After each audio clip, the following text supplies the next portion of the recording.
Assalamualaikum warahmatullahi wabarakatuh. Alhamdulillahirabbil alamin. Wassalatu wassalamu ala asrofil anbiya'i wal mursalin wa ala alihi wa sahbihi ajma'in. Amma ba'du. Kembali di channel saya Arif El Mubarak menyikapi pandangan tentang Gus Fahrul Raji ketika saya melihat di Padusuka TV bersama Ki Haji Imaduddin. Ki Fahrul Raji atau Gus Fahrul Raji yang katanya Ketua PBNU bidang keagamaan. Saya melihat dia itu ketika dipaparkan tentang nasab oleh Bapak Kiai Haji Imaduddin, cengengesan, cengengesan begitu. Dia menurut saya menutupi kebodohannya. Tentang dia tahu tentang nasab, tahu dia udah keliling dunia lah, ke Mesir, ke Maroko dan lain sebagainya tentang nasab. Ada, kata dia ada, tapi dia tidak bisa membuktikan. Kitab sejaman dia tidak membuktikan. Jadi menurut saya Ki Fahrul Raji itu tidak pantas jadi ketua PBNU bidang keagamaan. Kumisnya tebal. Bukan janggutnya yang panjang, kumisnya yang tebal. Cengengesan, kayaknya menganggap remeh Kiai Imad. Dia menutupi kebodohan dia sendiri terkait tentang nasab. Bahkan dia ngancam-ngancam Kiai Imad dalam arti hasil rapat PBNU ada kemungkinan Kiai Imad dipecat. Hebat Kiai Imad, malah dia tantang, silahkan dipecat. Menurut saya mah yang harus dipecat itu Ki Fahrul Raji dari Ketua PBNU bidang keagamaan.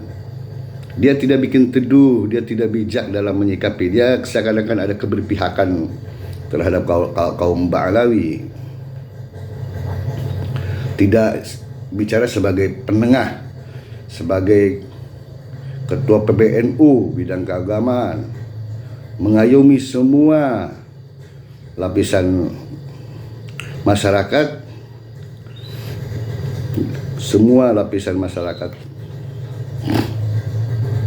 yang seharusnya seperti itu. Bersikap bijaklah, berbeda pandangan antara si A dan si B, dia harus berada di tengah-tengah. Jangan ada keberpihakan. Dikaji dulu sebelum berbicara, ditelaah dulu sebelum berbicara. Referensi tentang hadis-hadis yang berkaitan dengan nasab disiapkan dulu Pak Fahrul. Jangan langsung mendoktrin Kiai Haji Imad. Datanya mana Bang Fahrul Raji bidang keagamaan? Kok kayak ini ya, kayak apa gitu, kayak kurang srek saya mah. Ki Imad ngomong cengengesan itu nutupin kebodohan gitu. Jadi kita juga yang melihat jijik, geli gitu. Apakah Pak Fahrul juga mewakili PBNU ketika debat dengan Kiai Haji Imaduddin di dalam channel Berguru Ngaji?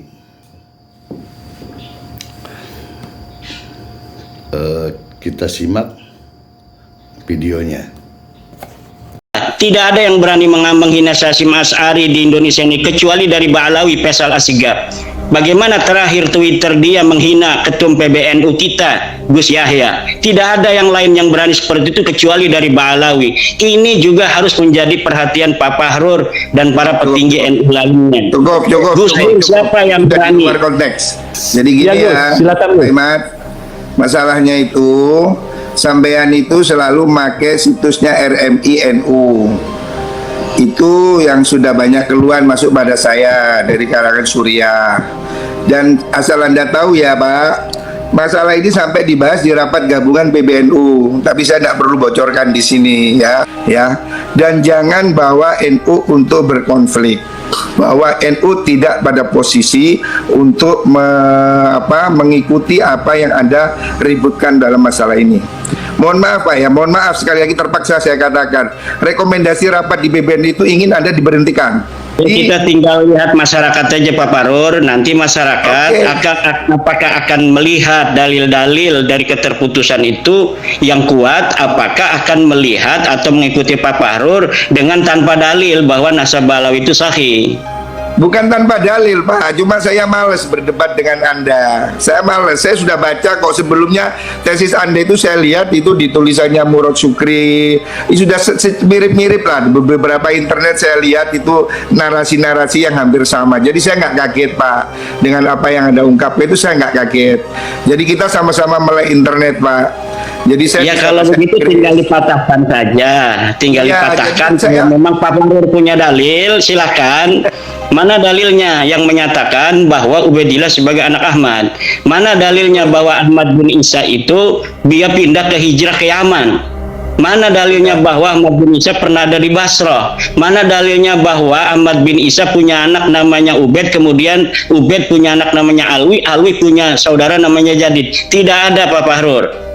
Itu menurut Anda Pak. Sekali lagi ingin saya ya, kalau misalnya Pak Fahrur ada, silakan saat ini ya, dan pendapat itu. Jangan khawatir, banyak sekali Pak. Itu remeh bagi saya Pak. Tapi saya nggak ingin forum ini kemudian kita jadi debat kusir. Itu nanti kita ada satu forum sendiri. Oke, silakan, siapkan. Saya tantang Pak Fahrur untuk menyiapkan forum dengan saya. Saya tantang Pak Fahrur untuk menyiapkan forum debat ilmiah tentang Nasabah Alawi yang putus ini.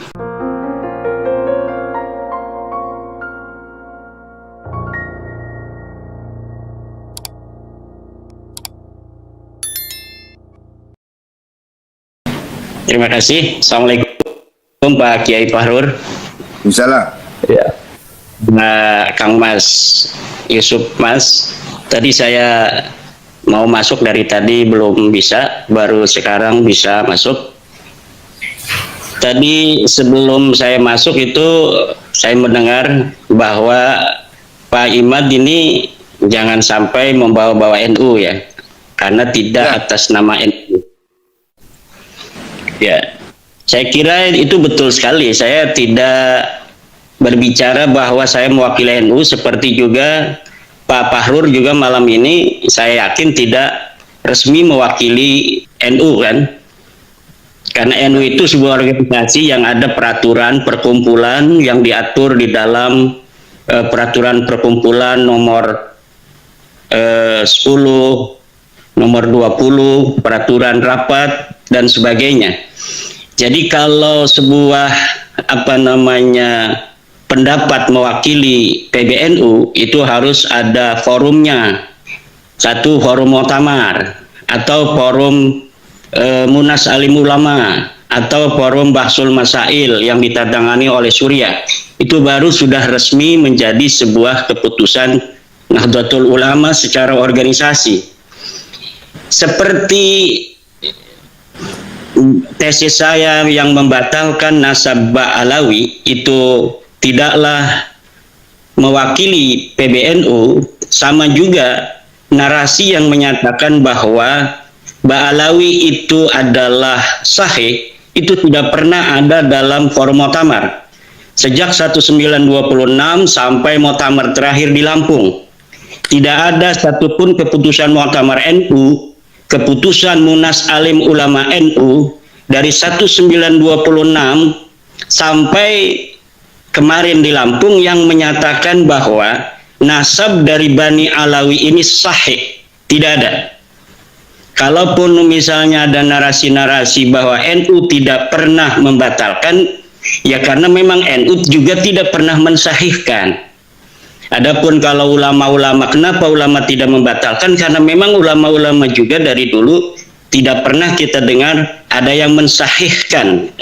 Mensahihkan, misalnya Syekh Hasyim Asy'ari dikatakan mensahihkan, ya tidak ada.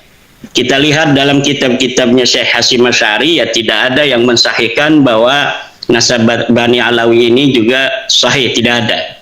Kemudian kalau masalah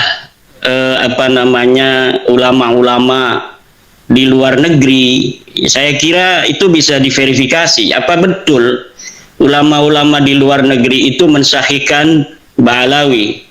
Sementara dari mulai abad ke-5, ke-6, ke-7, ke-8, ke-9 tidak ada ulama yang menyatakan, ulama nasab yang menyatakan bahwa Ba'alawi ini merupakan keturunan dari baginda Nabi besar Muhammad sallallahu alaihi wasallam.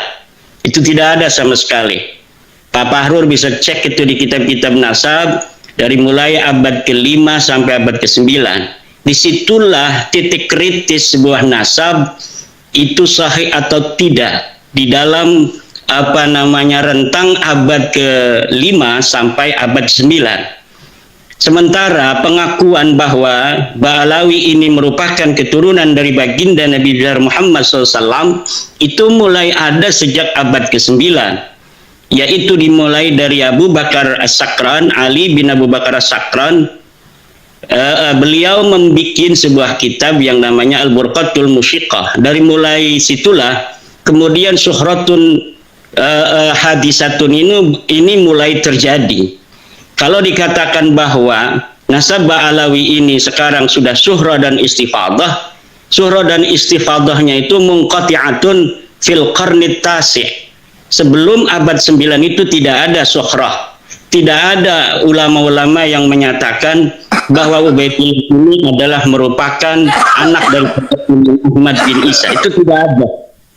Jadi itu yang perlu digarisbawahi, dan saya tidak pernah menyatakan bahwa saya mewakili NU, walaupun saya adalah pengurus PWNU, pengurus LBM PBNU, tapi saya tidak pernah menyatakan bahwa pendapat ini adalah pendapat PBNU. Demikian. Sudah. Ya. Jadi gini ya, silakan, Pak Imad. Masalahnya itu, sampean itu selalu pakai situsnya RMI NU. Itu yang sudah banyak keluhan masuk pada saya dari kalangan Suriah. Dan asal Anda tahu ya Pak, masalah ini sampai dibahas di rapat gabungan PBNU. Tapi saya tidak perlu bocorkan di sini ya, supaya Anda tahu bahwasanya ini sudah sampai dibahas dalam tingkat rangkap gabungan, bahwa Anda betul-betul tidak disetujui mengadakan hal yang seperti ini. Dan ini saya kira tidak untuk konsumsi publik ya, karena suratnya belum dikeluarkan. Tapi saya ingin katakan bahwa di kalangan PBNU rapat harian sudah ada rapat gabungan dan sudah dibahas masalah ini. Tidak ada yang menyetujui pemikiran Anda. Ya, kalau itu sudah ada rapat, kan rapat itu ada risalah rapat, ya itu nanti kita bisa lihat di dalam risalah rapat. Anda bisa cek ini, ada yang ikut rapat. Kemudian, tapi ini belum waktunya saya keluarkan karena ini masih ada beberapa pertimbangan ya. Tapi yang jelas Anda jangan gunakan situs RMI untuk berpolemik. Kenapa Anda dikatakan menggunakan nama NU? Karena Anda selalu menguploadnya itu di RMI PBNU. Jangan membawa NU ke konflik ini ya. Bahwa Anda harus cukup pede dengan pesantren Anda. Jangan bawa simbol NU. Tapi kan Anda selalu pidato di mana-mana itu membawa NU, simbol-simbol NU. Ya ini yang tidak boleh Pak, karena ini memancing keributan. Anda tahu di PBNU itu ada 9 orang pengurus yang habaib ya. Jadi ini supaya difahami. Kalau soal masalah Anda mengatakan kitab abad sini abad situ, itu debatable Pak. Kita bisa berdebat. Dan kira ini terlalu panjang nanti kalau saya berdebat di sini. Tetapi fakta ini Pak, lalu Anda memang merasa pendapat Anda itu benar, Anda silakan uji dengan mengundang mereka para ahli nasab yang sah ya. narkoba internasional. Silakan, bukannya blogspot ya, yang ada alamatnya. Kemudian kita bicara bahwa kitab sezaman itu bukan satu-satunya dalil ya Pak. Ini nanti akan jadi lucu dan panjang nih nanti pembahasannya. Saya hanya ingin katakan, silakan Anda berpendapat, tapi jangan pakai provokasi masyarakat. Nggak usah lah pakai ante ini, ante itu. Apa maunya? Udah Anda bilang ini pendapat saya begini, begitu, silakan, saya juga nggak masalah kok.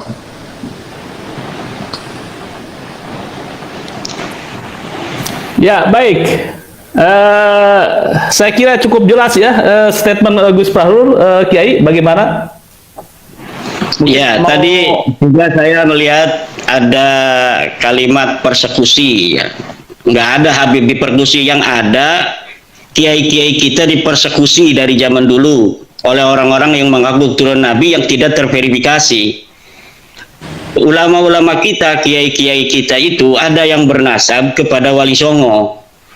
Di antara mereka ada yang meyakini bahwa mereka juga keturunan Nabi. Kemudian didatangi oleh para Habib itu, kemudian dipersekusi.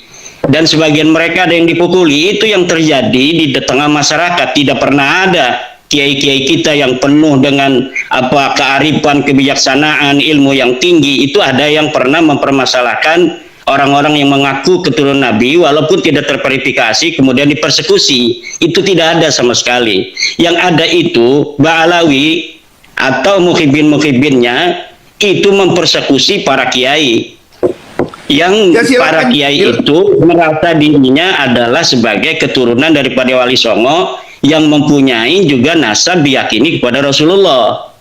Itu yang terjadi selama ini, dan tidak ada kalau dikatakan hari ini ada 9 habaib yang menjadi pengurus PBNU, kita lihat ketika NU didirikan, apakah ada para habaib itu yang ikut mendirikan NU. Kemudian tahun berapa NU didirikan? NU didirikan tahun 1926. 2 tahun kemudian para habaib ini mendirikan organisasi sendiri namanya Rabita Alawiyah. Kalaulah para habaib ini, para Ba'alawi merasa Nahdlatul Ulama ketika itu adalah merupakan bagian dari mereka juga secara teologi, secara kepercayaan, keagamaan dan sebagainya, maka cukuplah ketika itu mereka bergabung dengan Nahdlatul Ulama. Tapi karena mereka salah, Pak, saya potong. Bukan Nahdlatul Ulama, mereka membuat sebuah organisasi baru yang namanya Rabita Alawiyah. Demikian. Boleh dipotong ini? Boleh, Pak Fahrur. Saya kira narasinya ini berlebihan, ini lebay ini. Rabita Alawiyah kan grup keluarga. Beda dong. Kalau saya bukan perkumpulan Jawa, ya nggak ada masalah dengan NU. Kenapa ini kok di hari ini Pak Fahrur berbeda? Pak Fahrur harus tahu itu Rabita Alawiyah membuat tingkat kecamatan di seluruh Indonesia ini tahun 2022-2021 ini. Kalau misalnya hanya pencatat keluarga, ya cukup sebagai pencatatan. Tetapi ini perkumpulan kayaknya ingin juga sama seperti Nahdlatul Ulama, kebangkitan ulama. Kemudian ada para pengikut ulama yaitu para santri dan masyarakat. Itu kayaknya Rabita Alawiyah persatuan keluarga, tetapi mereka ingin ada pengikut dan muhibinnya. Ini saya kira yang perlu juga mendapat perhatian dari para petinggi PBNU semacam Pak Fahrur ini, melihat kenyataan yang ada di bawah, apa yang terjadi di tengah warga kita, warga Nahdlatul Ulama, terkait dengan irisan para habaib yang diagungkan oleh para kiai-kiai NU, tetapi kemudian mereka justru tidak menguatkan NU. Coba kita lihat di dalam YouTuber itu yang mengupload video-video narasi bagaimana seorang Habib ada yang mengharamkan anak-anak NU untuk masuk ke Banser. Orang-orang Jawa, anak-anaknya jangan sampai masuk ke Banser, jangan sampai masuk ke Ansor. Itu dilakukan oleh para habaib.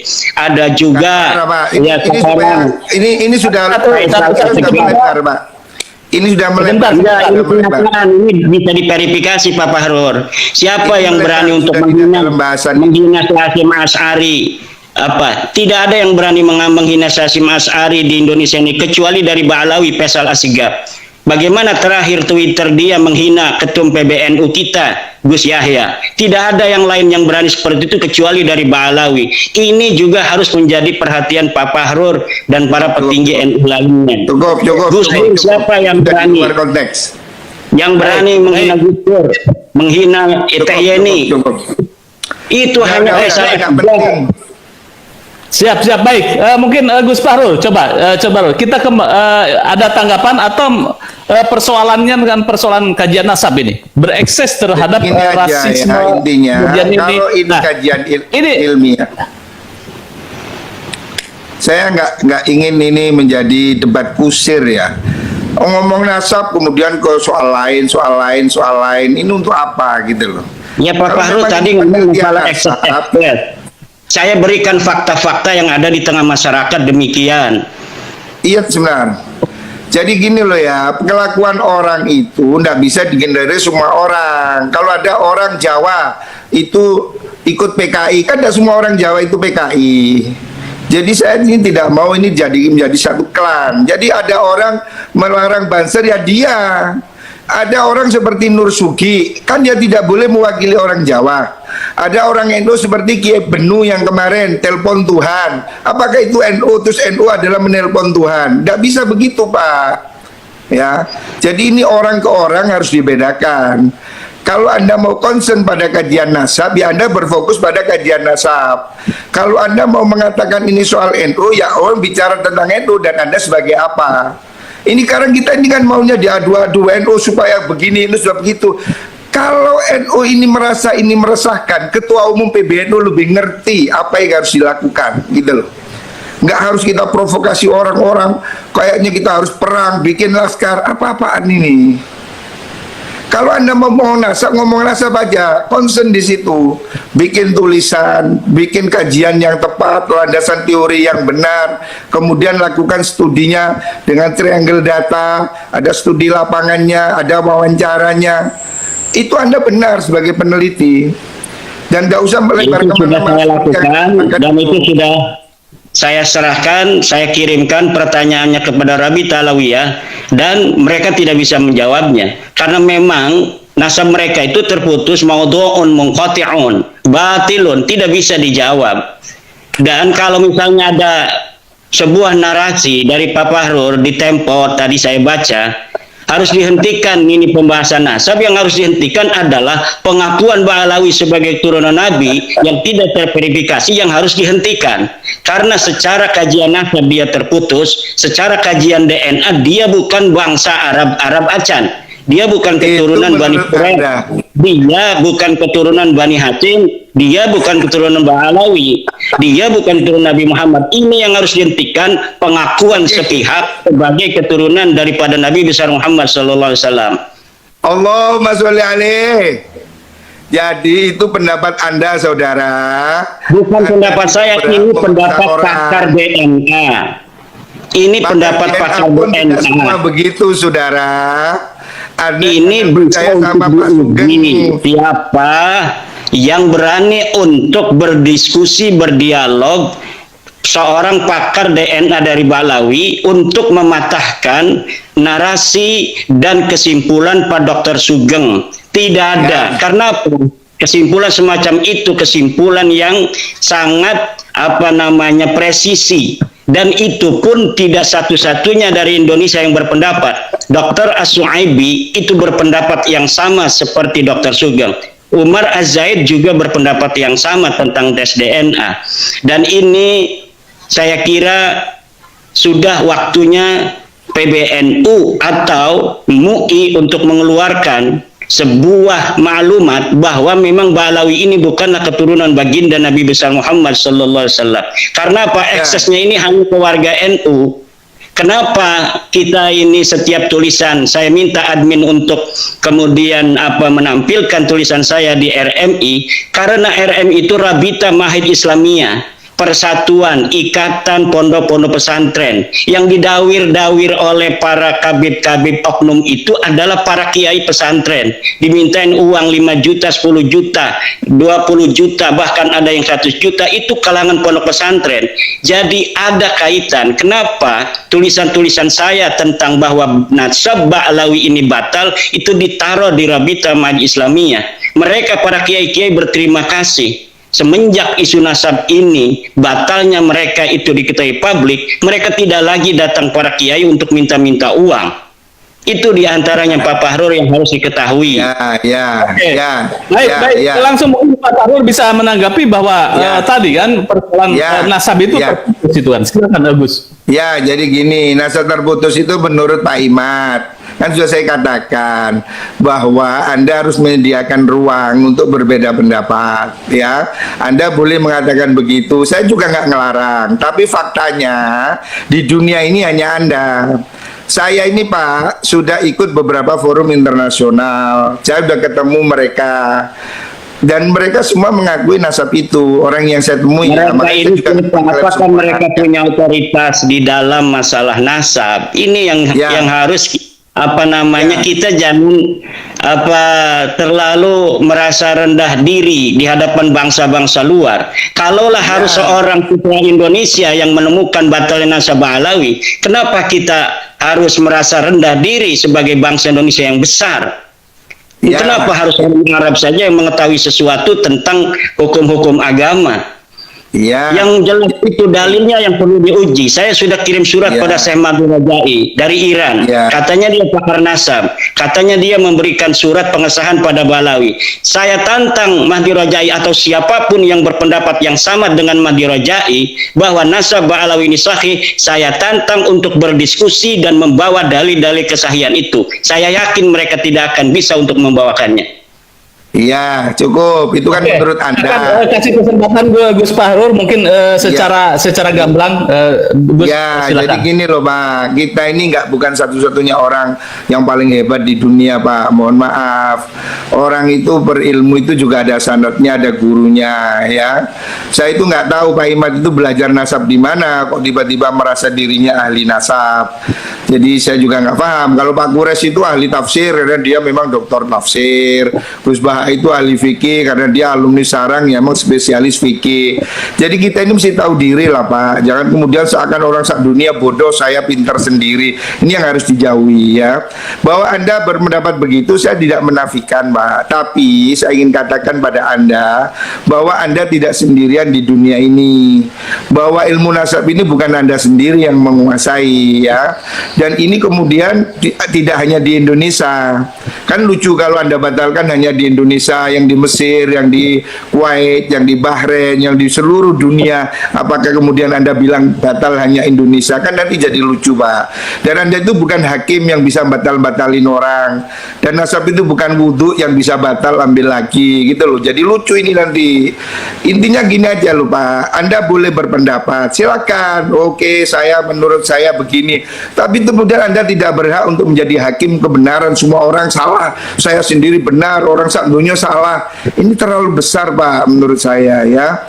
Jadi kita tinggal lihat masyarakat aja Pak Fahrur. Nanti masyarakat apakah akan melihat dalil-dalil dari keterputusan itu yang kuat, apakah akan melihat atau mengikuti Pak Fahrur dengan tanpa dalil bahwa nasab Ba'alawi itu sahih. bukan tanpa dalil Pak, cuma saya males berdebat dengan Anda. Saya males, saya sudah baca kok sebelumnya tesis Anda itu saya lihat itu di tulisannya Murad Syukri. Itu sudah mirip-mirip lah, beberapa internet saya lihat itu narasi-narasi yang hampir sama. Jadi saya nggak kaget Pak dengan apa yang Anda ungkapkan, itu saya nggak kaget. Jadi kita sama-sama melek internet Pak. Jadi saya kalau begitu tinggal dipatahkan saja, tinggal dipatahkan. Kalau memang Pak Fahrur punya dalil, silakan. Mana dalilnya yang menyatakan bahwa Ubaidillah sebagai anak Ahmad? Mana dalilnya bahwa Ahmad bin Isa itu dia pindah ke hijrah ke Yaman? Mana dalilnya bahwa Ahmad bin Isa pernah ada di Basrah? Mana dalilnya bahwa Ahmad bin Isa punya anak namanya Ubaid, kemudian Ubaid punya anak namanya Alwi, Alwi punya saudara namanya Jadid? Tidak ada Pak Fahrur. Itu menurut Anda, Pak. Sekali lagi ingin saya Ya kalau misalnya Pak Fahrur ada, silakan saat ini Iya, dan Anda pendapat jangan itu. khawatir. Jangan khawatir, banyak sekali, Pak. Itu remeh bagi saya, Pak. Tapi saya nggak ingin forum ini kemudian kita jadi debat kusir. Itu nanti kita ada satu forum sendiri. Oke, Silakan, siapkan. Saya tantang Pak Fahrur untuk iya, menyiapkan saya forum dengan tantang saya. Kalau Saya tantang Pak Fahrur untuk menyiapkan forum debat ilmiah tentang nasabah alawi yang putus ini. Cari dalilnya, Ya, kalau punya dalil. dengan senang hati. Dengan senang hati. Al-Ra'si wal Ain. Al-Ra'si wal Ain. Naam, Ya. anta dirukum. Al-Ra'si wal Ain. Anta dirukum. Al-Ra'si wal Ain. Jadi saya katakan, Pak, Anda ini nggak usah terlalu menggebu-gebu seperti ini ya, sebagai orang sama-sama santri. Saya ini lama, Pak Mondok, Pak. Ngerti lah, Pak, orang bisa baca kitab, saya tahu. Ya, jadi nggak usah terlalu petetek kayak orang sedunia kalah semua beginilah. Bukan Jadi masalah Anda boleh- demikian. Karena apa? Narasi-narasi ini yang Anda kemukakan malam hari ini itu bukan satu-satunya alasan saya untuk kieng-kiengan kepada Bapak Fahrur. Banyak narasi-narasi yang telah Bapak Fahrur kembangkan di luar ketika saya tidak ada, yang kemudian membuat saya ingin sekali untuk berdebat dengan Pak Fahrur. Oh boleh, boleh. Enteng aja, saya nggak takut sama sekali kok. Ini soal gampang lah, nggak usah sepandeng. Apa sih ini juga bukan soal tanya kuburan kok. Nggak usah ribet lah. Saya ingin katakan, Anda boleh berpendapat, tapi Anda jangan menjadi pemilik kebenaran tunggal. Orang yang merasa yang lain salah, saya sendiri benar, itu hanya Wahabi, Pak. Kalau kita ini biasa dengan pendapat ini, pendapat itu, kita itu sangat luas dalam berhubungan, Pak. Dalil juga begitu, fikih punya banyak qaul ya. Saya ingin ingatkan Anda. Yang kedua, jangan bawa-bawa struktur NU, nama Anda di NU, karena itu sudah jadi pembicaraan, Pak. Dan Bahwa Pak Anda- Fahrur pun jangan bawa-bawa NU ketika sekarang ini, karena tidak ada Oh, iya. keputusan NU seperti Pak Fahrur itu. Ya, tapi saya ketua PBNU yang membidangi LBM, Pak. Jadi Iya, tapi saya NU tahu. itu organisasi yang ada aturan, yang ada perkumpulan aturan, ada RT dan sebagainya. Ya, betul. Makanya itu Anda Keputusan PBNU itu ada di Muktamar, ada Ya, di itu kan Kombo, keputusan- ada di Munas Alim Ulama, ada di Basul Organisasi, Pak. Mufakir. kok Biar nama satu-satu saya- mungkin berbicara ini. Silakan sebentar lagi kita bikin closing statement. Gus Fahrur Ya. masih bisa tersambung? Ya, silakan Gus Nah, Fahrur. hilang lagi saya ketemu. Ya, jadi begini Pak, closing statement saya bahwasanya kalau Pak Imad itu hanya berhenti pada pemikiran bahwa dia menunjukkan suatu penelitian, itu tidak ada masalah ya. Bahwasanya banyak sekali habaib yang saya kenal itu bukan yang dawir. Orang itu tergantung dengan apa yang dia pikir, Pak. Kalau orang itu baik, ya ketemu dengan yang baik. Saya ini ketemu dengan habaib yang jenderal, yang polisi, yang tentara, yang dokter, yang konglomerat. Pak Imad ketemu dengan yang dawir, ya saya nggak tahu ini kenapa sama-sama Habib saya kenal yang jenderal, Anda kenal yang dawir ya.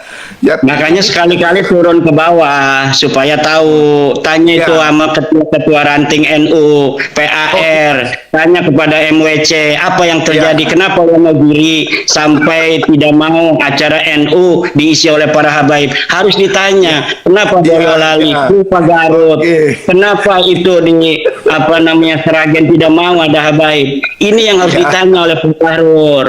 Iya. Jangan kita berdiri di Menara Gading. Iya tahu, saya ini Pak mulai NU ini sebelum Anda jadi pengurus NU, saya sudah pengurus NU Pak.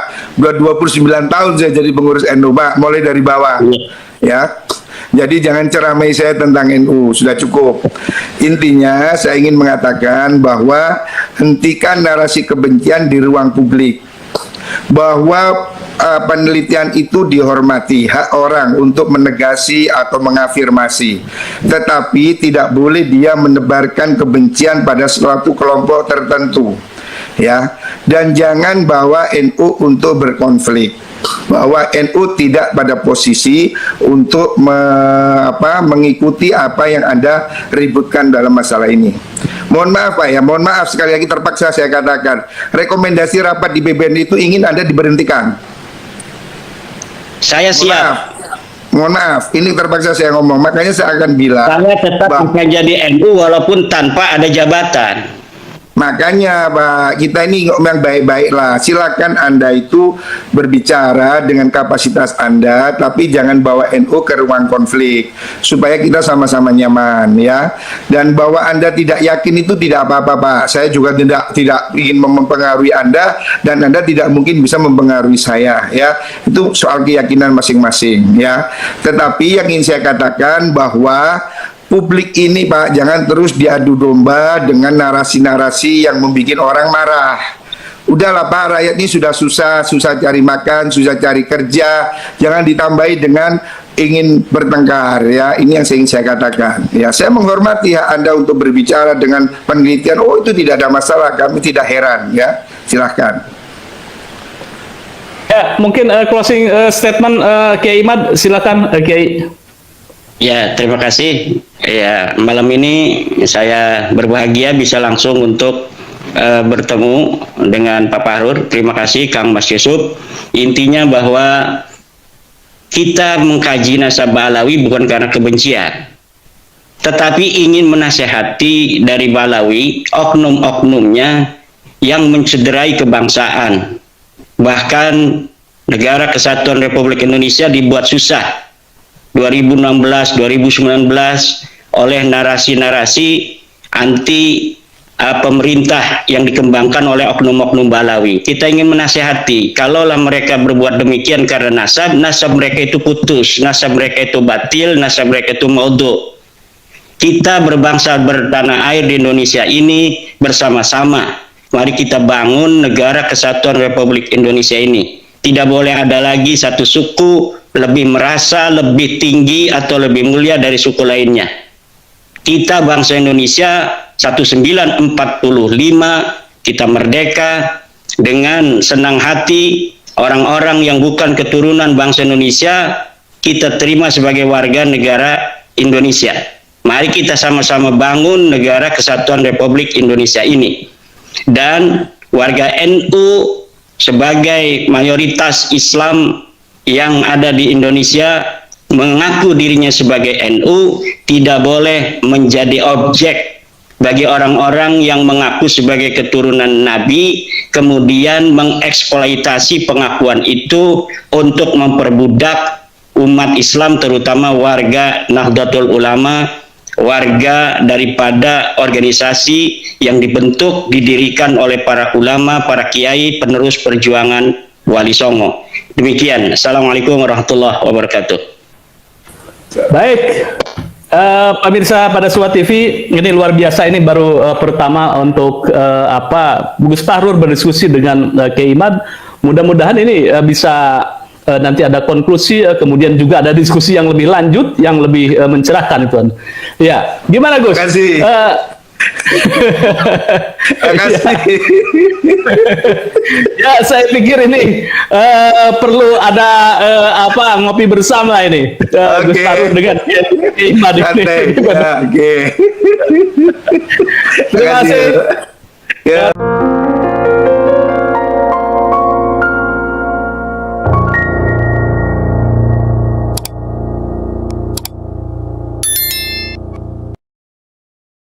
Terima kasih semuanya. Assalamualaikum warahmatullahi wabarakatuh.